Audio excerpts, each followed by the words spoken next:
सिर्फ एक कॉमा और नंपी में आप एक साथ रोज और कॉलम्स का पूरा डेटा निकाल सकते हो। लेकिन सवाल यह है, ये छोटा सा कॉमा आखिर नंपी को कैसे बताता है कि कौन सी रो चाहिए और कौन सा कॉलम। आज इसी का राज खोलेंगे और 0 से 2, 1 से 3 देखकर आपको खुद समझ आ जाएगा कि ये इतना पावरफुल क्यों है।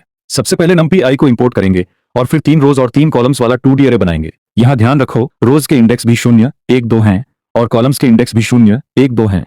पहले सिर्फ रो निकालते हैं। 1 का मतलब है रो इंडेक्स 1, इसलिए हमें पूरी रो मिल गई 40, 50 और 60। अब इस कोड को ध्यान से समझो। 0 से 2 में कोलन है, ये रोज के लिए है। 0 हमारा स्टार्ट है और 2 हमारा स्टॉप, इसलिए रो 0 और रो 1 आएगी। अब बीच में कॉमा है, ये रोज और कॉलम्स को अलग करता है। कॉमा के बाद 1 से 3 है, यहाँ भी कोलन है और ये कॉलम्स के लिए है। 1 से शुरू करेंगे और 3 से पहले तक जाएंगे, यानी कॉलम 1 और कॉलम 2। मुझे पता है कि आपको 2D स्लाइसिंग में थोड़ा कंफ्यूजन हो रहा होगा, मुझे भी शुरुआत में हुआ था, लेकिन थोड़ा प्रैक्टिस करोगे तो ये बहुत आसान हो जाएगा। हमने रो 0 और रो 1 लिए और उन रोज के कॉलम 1 और कॉलम 2 लिए, इसलिए आउटपुट आया 20, 30, 50, 60। बस एक रूल याद रखो, कॉमा के लेफ्ट में रोज, कॉमा के राइट में कॉलम्स और कोलन रेंज बताता है। बस यही है 2D स्लाइसिंग। तो आज 2D स्लाइसिंग में हमने रोज, कोलन और कॉमा को समझ लिया और इसके साथ हमारा इंडेक्सिंग और स्लाइसिंग चैप्टर भी कंप्लीट।